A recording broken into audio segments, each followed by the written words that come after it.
نحمده ونصلي ونسلم على رسوله الكريم أما بعد قال الله تبارك وتعالى أعوذ بالله من الشيطان الرجيم بسم الله الرحمن الرحيم إنما يوفى الصابرون أجرهم بغير حساب وقال رسول الله صلى الله تعالى عليه وسلم عجبا لأمر المؤمن إن أمره كله له خير وليس ذلك إلا للمؤمن إن أصابته سراء شكر فكان خيرا له وإن أصابته ضراء صبر فكان خيرا له أو كما قال رسول الله صلى الله عليه وسلم. اللهم صل على سيدنا ونبينا وحبيبنا وقرة أعيننا محمد وعلى آله وأصحابه وبارك وسلم.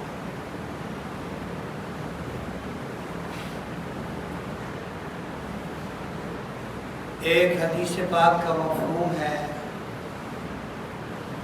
نبی کریم صلی اللہ علیہ وسلم نے ارشاد فرمایا کہ ساری غمیاں اور خوشیاں اللہ کے دربار میں ہاتھ باندھ کے کھڑی ہوتی ہیں. خوشیوں کو اللہ حکم فرماتے ہیں کہ میرے نافرمانوں کے پاس چلی جاؤ. چنانچہ اللہ کے نافرمان خوش رہتے ہیں، ان پر کوئی پریشانی نہیں آتی، وہ خوشیوں میں دن گزارتے ہیں اور غمیوں کو، مصیبتوں کو، پریشانیوں اور آفتوں اور بلاؤں کو اللہ فرماتے ہیں کہ میرے جو ایمان والے بندے ہیں، جو میرے فرما بردار ہیں، ان کے پاس چلے. چنانچہ ایک حدیث میں آتا ہے،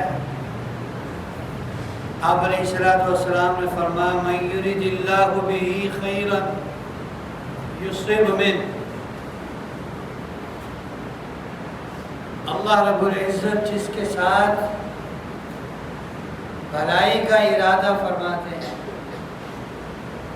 اللہ رب العزت جس کے ساتھ خیر کا ارادہ فرماتے ہیں، اس کو کسی پریشانی میں مبتلا کر دیتے ہیں.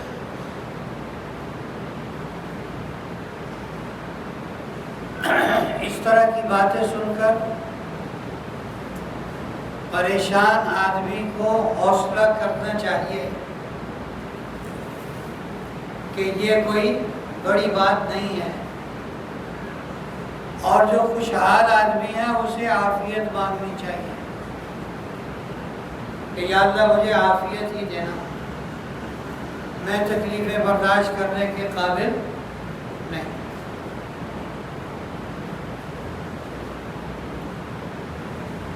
دنیا کے اندر آدمی پر مختلف حالات آتے ہیں، یا ان حالات کا تعلق خوشی سے ہے، یا نعمت سے ہے، یا صحت سے ہے، جوانی سے ہے. اور جب یہ حالات ہوں تو ان کا تقاضا یہ ہے کہ ان حالات میں اللہ کا شکر ادا کیا جائے، ان حالات میں اللہ کا شکر ادا کیا جائے. اور بعض دفعہ آدمی پر مصیبت آتی ہے، پریشانی آتی ہے، بیماری آتی ہے، کوئی غمی آتی ہے، کوئی آفت ٹوٹ پڑتی ہے، اس کو بلائیں گھیر لیتی ہیں. ان حالات کا تقاضا یہ ہے کہ ان حالات میں کیا کیا جائے؟ صبر کیا جائے۔ اللہ کے نبی نے ارشاد فرمایا جو خطبے میں حدیث پاک پڑھی گئی، عجبا لامر المومن، مومن کا معاملہ بھی بہت عجیب ہے۔ ان امرہ کلہ لہ خیر، اس کی ہر حالت اس کے لیے بہتر ہے۔ ولیس ذلک الا للمومن، اور یہ سعادت صرف مومن کو حاصل ہے۔ یہ خاصیت، یہ اسپیشلٹی صرف ایمان والے کے لیے ہے۔ ان اصابتہ سراء، اگر اسے کوئی خوشی ملتی ہے، اگر اسے کوئی نعمت ملتی ہے، وہ اللہ کا شکر کرتا ہے، فکان خیرا، تو یہ شکر کرنا اس کے لیے، نعمت ملنا بھی بہتر ہے اور نعمت پر شکر کرنا بھی کیا ہے؟ بہتر ہے۔ وَإِنْ أَصَابَتْهُ ضَرَّاءُ صَبَرَ، اگر اسے کوئی تکلیف، اگر اسے کوئی غم، اگر اسے کوئی بیماری، اگر اسے کوئی آفت، کوئی بلا، کوئی پریشانی پہنچتی ہے تو وہ صبر کرتا ہے، فَكَانَ خَيْرًا لَهُ، تو یہ صبر کرنا بھی اس کے لیے کیا ہے؟ بہتر ہے۔ اور اللہ کی طرف سے آزمائش اور تکلیف اور بیماری، آفت و بلا اور غم، یہ بقدر ایمان نازل ہوتا ہے۔ آدمی جتنا اللہ کے قریب ہوتا ہے اتنی ہی بعض دفعہ اس پر بڑی مصیبت آتی ہے، دیکھنے والے اس پر ترس کھا رہے ہوتے ہیں، بلکہ بعض بدبخت یہ کہہ رہے ہوتے ہیں پتہ نہیں کس گناہ کی سزا ملی، حالانکہ اس کے درجات کیا ہو رہے ہوتے ہیں؟ بلند ہو رہے ہوتے ہیں، اس کے درجات بلند ہو رہے ہوتے ہیں اس تکلیف میں، اس کو اللہ کا قرب نصیب ہو رہا ہوتا ہے۔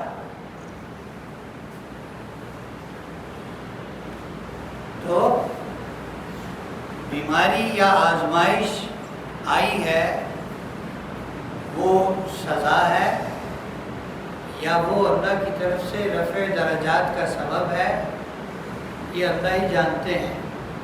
البتہ اس کی علامتیں ہیں۔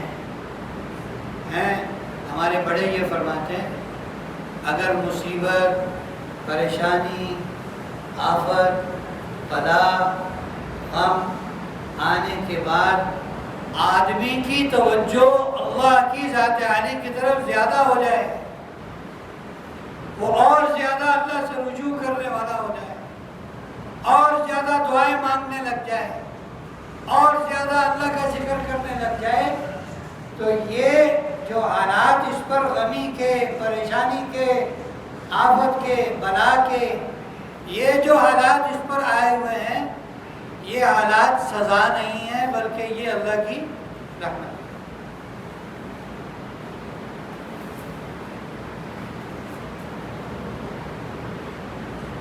نبیوں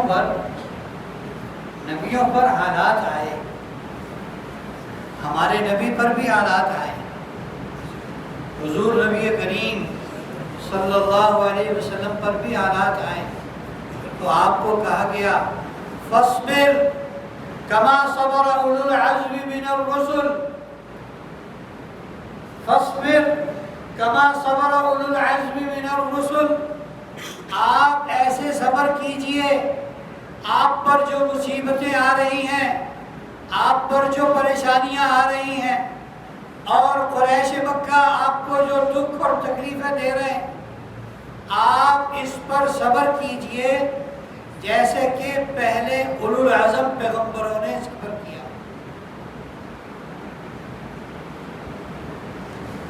وَلَا تَسْتَعْجِلْ لَهُمْ،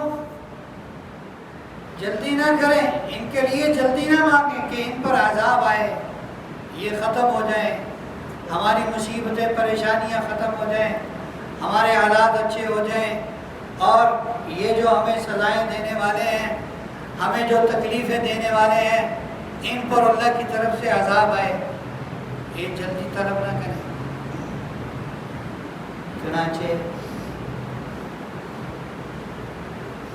آپ علیہ الصلوۃ والسلام کے صبر کرنے پر، آپ کی برداشت پر، آپ کے تحمل پر، آپ کی معافی پر بہت سارے لوگ ایمان لائے اور وہ صحابی بنے اور ان کے لیے جنت کا وعدہ ہوا۔ اگر کی ہوتی بے صبری، فوراً بد دعا کے لیے ہاتھ اٹھائے ہوتے تو سارے کے سارے کہاں چلے جاتے؟ جہنم میں چلے جاتے۔ حکم بن کیسان رضی اللہ تعالیٰ عنہ کافر تھے، پہلے قید ہو کر آ گئے، حضور صلی اللہ علیہ وسلم انہیں دعوت دے رہے ہیں، مسلمان ہو جاؤ، اللہ کی توحید بیان کر رہے ہیں، اور یہ بتا رہے ہیں کہ سب کچھ کرنے والے تو کون ہیں؟ اللہ ہیں۔ یہ جو تم بتوں کی پوجا کر رہے ہو، ان بتوں پر تو مکھی بیٹھ جائے تو یہ اس کو اڑانے کی قوت نہیں رکھتے، تم ان کے آگے جو نظر و نیاز ڈالتے ہو، ان کے سامنے کھانے رکھتے ہو، اور خدا کو بھی کوئی کھانے کی ضرورت ہوتی ہے، ان کے سامنے تم بہت ساری چیزیں رکھتے ہو، ان چیزوں پر مکھی آ کے بیٹھتی ہے اور مکھی ان کا کھانا اٹھا کے لے جائے، تو ان کے اندر اتنی قوت نہیں ہے کہ مکھی سے وہ کھانا واپس لے سکتے۔ حضور ان کو مختلف الفاظ سے دعوت دے رہے ہیں اور وہ کہہ رہے ہیں میں مسلمان نہیں ہوں گا۔ حضرت عمر رضی اللہ تعالیٰ عنہ اٹھے اور کہا اللہ کے رسول یہ ایمان نہیں لائے گا، آپ مجھے اجازت دیں میں اس کی گردن اڑا دوں۔ تو آپ نے یوں تاثر دیا جیسے آپ نے حضرت عمر رضی اللہ تعالیٰ عنہ کی بات سنی نہیں، پھر ان کو دعوت دی، انہوں نے پھر انکار کیا۔ حضرت عمر رضی اللہ تعالیٰ عنہ نے پھر عرض کیا اللہ کے رسول یہ ایمان نہیں لائے گا، آپ مجھے اجازت دیں میں اس کی گردن اڑا دوں۔ آپ نے گویا یہ تاثر دیا کہ حضرت عمر کی بات آپ نے سنی نہیں۔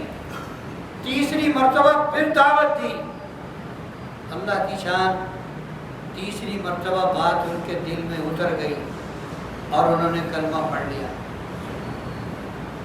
مسلمان ہو گئے۔ یہ صبر کی اثرات ہیں، صبر کے پھل ہیں۔ یہ کیا ہے؟ صبر کے پھل ہیں۔ خود حضور اکرم صلی اللہ علیہ وسلم پر آخری وقت میں بیماری آئی، بخار آیا۔ حدیث پاک میں ہے جو بخار کے اندر مرتا ہے شہید ہوتا ہے۔ آپ پر بخار آیا اور بخار اتنا شدید ہوا، حدیث پاک کے الفاظ ہیں لما ثقل النبی صلی اللہ علیہ وسلم جعل یتغشا، جب آپ کی بیماری بہت بڑھ گئی تو آپ پر غشی طاری ہونے لگی۔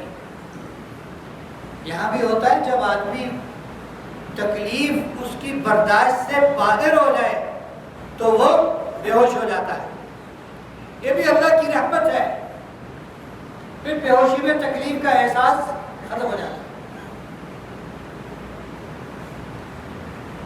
لما ثقل النبی صلی اللہ علیہ وسلم جعل یتغشا، جب آپ صلی اللہ علیہ وسلم کی بیماری بڑھ گئی تو آپ کو غشی آنے لگی، آپ پر بے ہوشی طاری ہونے لگی۔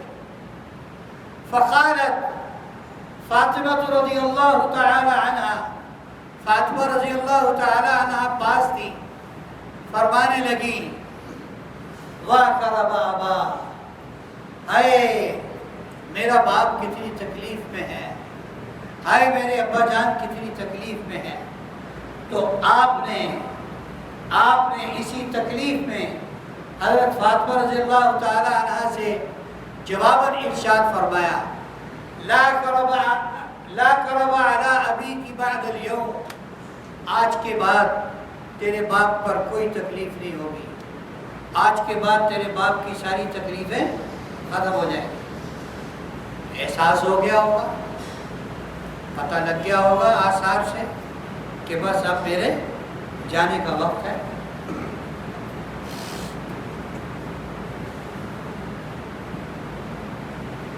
اور پھر جب فلما مات رسول اللہ صلی اللہ علیہ وسلم، جب آپ صلی اللہ علیہ وسلم کا انتقال ہوا، جب آپ نے دنیا سے پردہ فرمایا، تو حضرت فاطمہ رضی اللہ تعالی عنہ بیٹی تھی، لاڈلی بیٹی تھی، سب سے چھوٹی بیٹی تھی، انہوں نے پھر دعائی مچائی، پھر وہ رو کر کہنے لگی، یا ابتا اجاب ربا دعا، یا ابتا من جنت الفردوس مأوا، یا ابتا الی جبرائیل ندعا، اے ابا جان آپ کے رب نے آپ کو بلایا اور آپ تشریف لے گئے، اور اے ابا جان اللہ کرے آپ کا ٹھکانہ جنت الفردوس میں ہو، اور اے میرے ابا جان ہم جبرائیل کو بھی آپ کی موت کی خبر سناتے ہیں کہ اب جبرائیل تم کس کے پاس وحی لے کر آؤ گے، جس کے پاس تم وحی لے کر آیا کرتے تھے، تقریباً کم و بیش 24,000 مرتبہ جبرائیل علیہ السلام آپ صلی اللہ علیہ وسلم کے پاس وحی لے کر آئے، 24,000 دفعہ۔ حالات سب پر آتے ہیں، حالات سب پر آتے ہیں، اور بالآخر دنیا میں جو آیا ہے اس نے ایک نہ ایک دن چلے جانا۔ کوئی مر جائے تو بھی صبر، بیمار ہو جائے تو بھی صبر، پریشانی میں آ جائے پھر بھی صبر، کوئی غمی آ جائے اور طرح کی پھر بھی صبر۔ اللہ نے مرنے کی خبر ہمیں پہلے سنا دی کہ یاد رکھو تم میں سے ہر ایک کو مرنا ہے۔ آنے والی مصیبت کا پہلے پتہ لگ جائے گا تو وہ ہلکی ہو جاتی ہے، آدمی کو پتہ لگ جاتا ہے میرے اوپر یہ حالات آئیں گے، وہ تیار ہو جاتا ہے اس کے لیے۔ تو ہمیں ہماری موت کا پہلے سے بتا دیا گیا کہ تم پر موت آنی ہے، اور سب کو بتا دیا گیا، وارثوں کو بھی ہے کہ تمہارے گھر کے ایک ایک فرد نے دنیا سے چلے جانا، مرا جانا۔ ماں باپ کو کہا جا رہا ہے کہ تمہاری اولاد مرنے والی ہے، پتہ نہیں ماں باپ نے پہلے مرنا ہے یا اولاد نے پہلے مرنا۔ کتنے لوگ ہیں ان کے بچے، جوان بچے دنیا سے چلے گئے اور وہ ابھی تک بڑھاپے میں جی رہے ہیں۔ یہ ضروری نہیں ہے کہ بیمار ہوگا مرے گا، بوڑھا ہوگا تو مرے گا، نہیں، سانس لکھے ہوئے ہیں، وہ پورے ہو گئے تو رزق لکھا ہوا ہے، وہ پورا ہو گیا تو ہر چیز لکھی ہوئی ہے مقدر میں، وہ پوری ہو گئی آدمی کا بلاوا آ جاتا ہے، چلو جی، اس کے بعد ساری دنیا مل جائے اس کو ایک سانس نہیں دے سکتی، ساری دنیا میں۔ اللہ پہلے فرما رہے ہیں وَلَنَبْلُوَنَّكُمْ بِشَيْءٍ مِّنَ الْخَوْفِ وَالْجُوعِ وَنَقْصٍ مِّنَ الْأَمْوَالِ وَالْأَنفُسِ وَالثَّمَرَاتِ وَبَشِّرِ الصَّابِرِينَ الَّذِينَ إِذَا أَصَابَتْهُمْ مُصِيبَةٌ قَالُوا إِنَّا لِلَّهِ وَإِنَّا إِلَيْهِ رَاجِعُونَ أُولَئِكَ عَلَيْهِمْ صلوات من ربهم ورحمہ واولئک هم المہتدون۔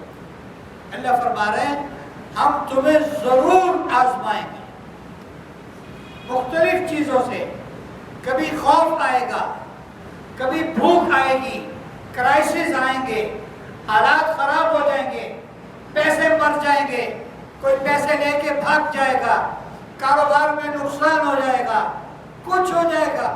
وَنَقْصٍ مِّنَ الْأَمْوَالِ، کبھی تمہارا مال چوری ہو جائے گا، کبھی آگ لگ جائے گی، کبھی کچھ ہوگا۔ وَنَقْصٍ مِّنَ الْأَمْوَالِ وَالْأَنفُسِ وَالثَّمَرَاتِ، کبھی تمہارے گھر کا کوئی فرد، تمہارے گھر کا کوئی عزیز ترین فرد جس سے تم سب کے دل اٹیچ ہوں گے، لگے ہوئے ہوں گے، وہ چلا جائے گا دنیا سے۔ کبھی تمہاری نعمتیں کم ہو جائیں گی۔ یہ سارے حالات دنیا میں پیش آئیں گے۔ پھر آگے فرمایا وَبَشِّرِ الصَّابِرِينَ، خوشخبری تو صبر کرنے والوں کے لیے ہے۔ صبر کرنے والے کون ہیں؟ جب انہیں کوئی مصیبت پہنچتی ہے، الَّذِينَ إِذَا أَصَابَتْهُمْ مُصِيبَةٌ، جب انہیں کوئی مصیبت پہنچتی ہے، قالوا، وہ کہتے ہیں اِنَّا لِلَّهِ وَإِنَّا إِلَيْهِ رَاجِعُونَ، ہم سب اللہ کے ہیں اور ہم سب نے لوٹ کے اللہ کے پاس جانا۔ اس میں ایک سبق بھی ہے کہ روتے کیوں ہو؟ یہ اللہ کی امانت تھی، اللہ نے واپس لے لی۔ یہ اللہ کی تھی، اللہ کے پاس چلے گئی، اور تم نے یہاں نہیں رہنا، تم نے بھی یہاں نہیں رہنا، تم نے بھی اللہ کے پاس جانا ہے بنا کر۔ اور اس میں یہ بھی سبق ہے کہ جب یہ چلا گیا اور تم نے بھی جانا ہے تو وہاں ملاقات ہو ہی جائے گی۔ عارضی طور پر گھر کا کوئی فرد کراچی چلا گیا، کوئٹہ چلا گیا، کوئی کہیں چلا گیا، کوئی کہیں چلا گیا، تو اس پر ہم روتے پیٹتے، اس پر روتے پیٹتے کیا کہتے ہیں؟ آ ہی جائے گا، کوئی بات نہیں ہے، آ ہی جائے گا چند دن کے بعد، پھر ملاقات ہو جائے گی۔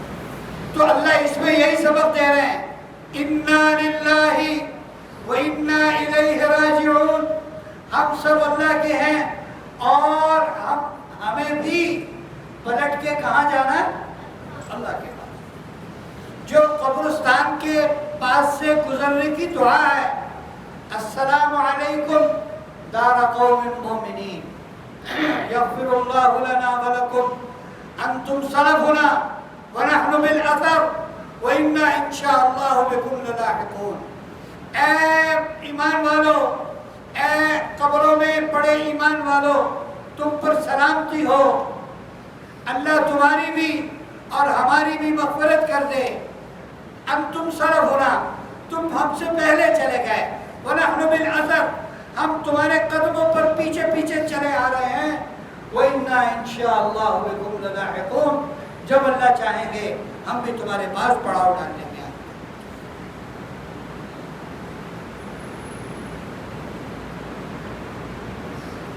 تو یہ تو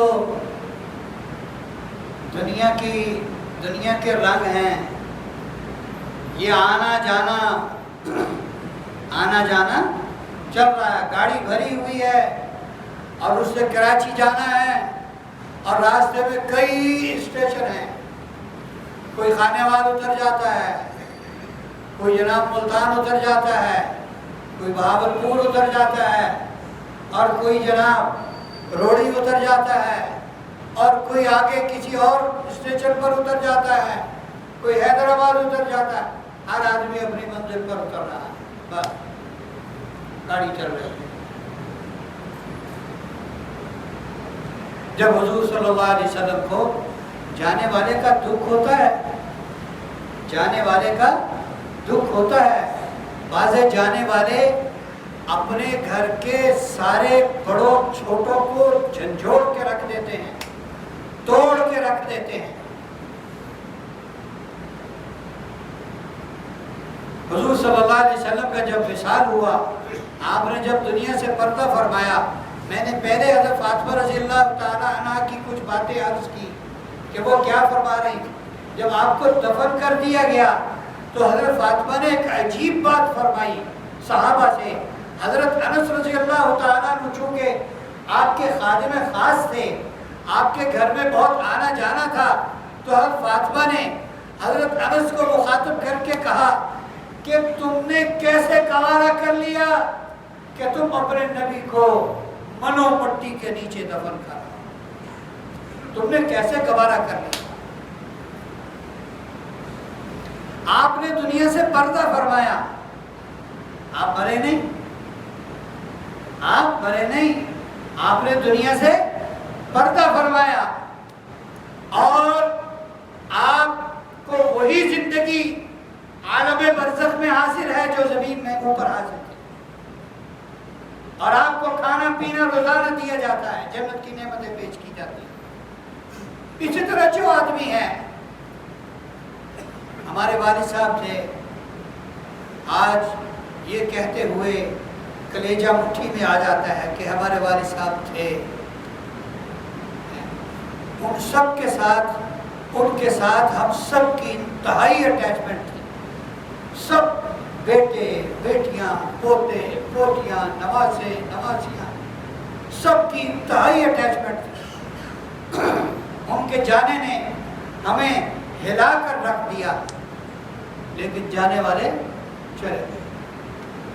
دو بیماریاں تو ایسی آ گئیں جن کی وجہ سے شہادت، ایک تو آخری دن بخار آیا، سارا دن بخار رہا، سارا دن شدید بخار رہا، اس سے پہلے پیٹ کی بیماری شروع ہو گئی، دونوں بیماریوں میں مرنے والا، اللہ کے نبی نے فرمایا اس کا مرتبہ شہید کا ہے۔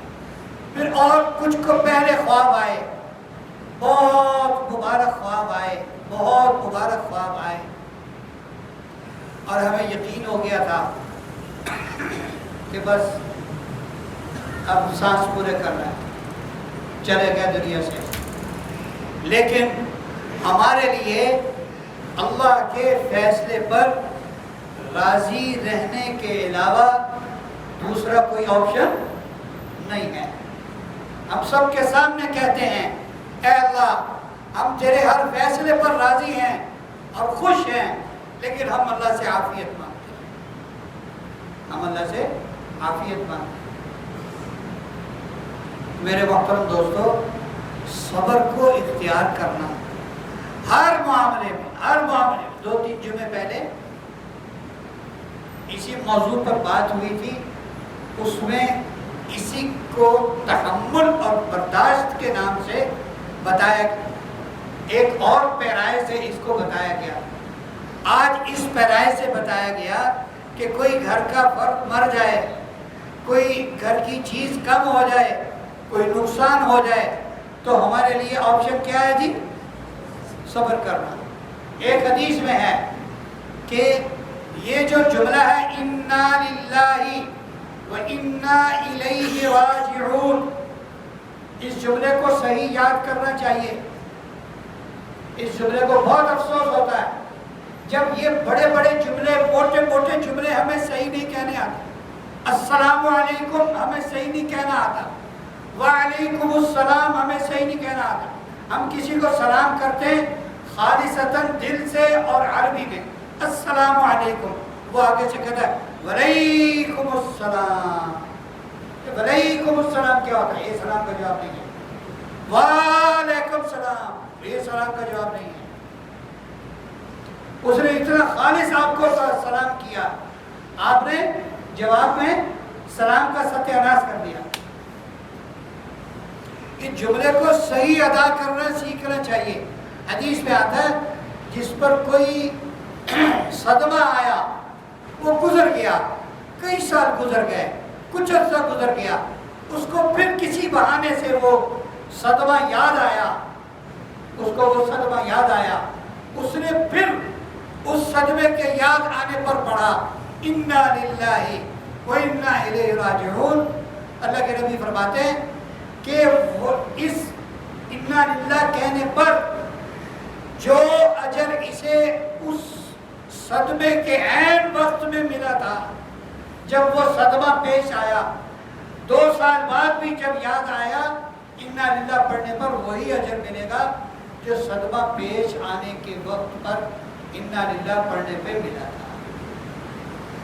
اللہ رب العزت ہمیں غمی کے وقت صبر اور خوشی کے وقت، غمی کے وقت صبر اور خوشی کے وقت شکر کرنے کی توفیق نصیب فرمائے۔